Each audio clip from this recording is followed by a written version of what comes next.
මන්ත්‍රීතුමෙක් කිව්වා පැලවත්තෙන් තමයි මේ ටෙලි නාට්‍ය දෙන්නේ. எனக்கு தெரிந்த வகையில் பிளவத்தையில் தொலைக்காட்சி தொடர்களை தயாரிக்கும் பிரிவு ஒன்று இல்லை. முதன்முறையாக ITNில் தொலைக்காட்சி தொடர்களின் தரத்தை ஆராய்ந்து அவற்றை பெற்றுக்கொள்வதற்கான குழு ஒன்று ஸ்தாபிக்கப்பட்டு அவற்றின் வரைமுறைகளுக்கு அமைய தொலைக்காட்சி தொடர்கள் பெற்றுக்கொள்ளப்படுகின்றன.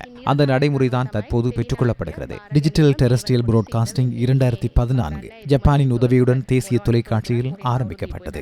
துரதிருஷ்டவசமாக அப்போதிருந்த அரசாங்கங்களின் முறையற்ற நிர்வாகத்தினாலும் ஜப்பான் அரசாங்கம் பல்வேறு வேலை திட்டங்களை கைவிட்டு சென்றது.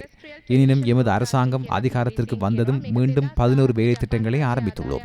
அதன் அடிப்படையில் இந்த DTTV என்ற வேலை திட்டத்தை மீள ஆரம்பித்துள்ளோம். அனலாக்கில் இருந்து டிஜிட்டலுக்காக செல்லும் காட்சி ஊடகத்திற்கு இந்திய பாய்ச்சலாக அமையும். நாடு முழுவதிலும் தொலைக்காட்சிகளுக்கு புதிய தெளிவை கொண்டு வருவதற்கு தற்போதுள்ள தொழில்நுட்ப இடர்பாடுகளை நிவர்த்தி செய்து சிறந்த தொலைக்காட்சி சேவையை முன்னெடுத்து செல்ல இந்த 2028 ஆண்டு முதல் முடியும். ප්‍රොජෙක්ට් එක අපි ආයි පටන් අරන් තියෙනවා. මේක ඇත්තටම ඇනලොග් ඉඳලා ඩිජිටල් යන දෘශ්‍ය මාධ්‍යයේ නව පිම්මක් වෙයි. 2028 වෙද්දී අපි බලාපොරොත්තු වෙනවා මේක ඉවර කළා මුළු රටේම රූපවාහිනී මාධ්‍ය කියන එක නව නැම්මක් අරන් එන්න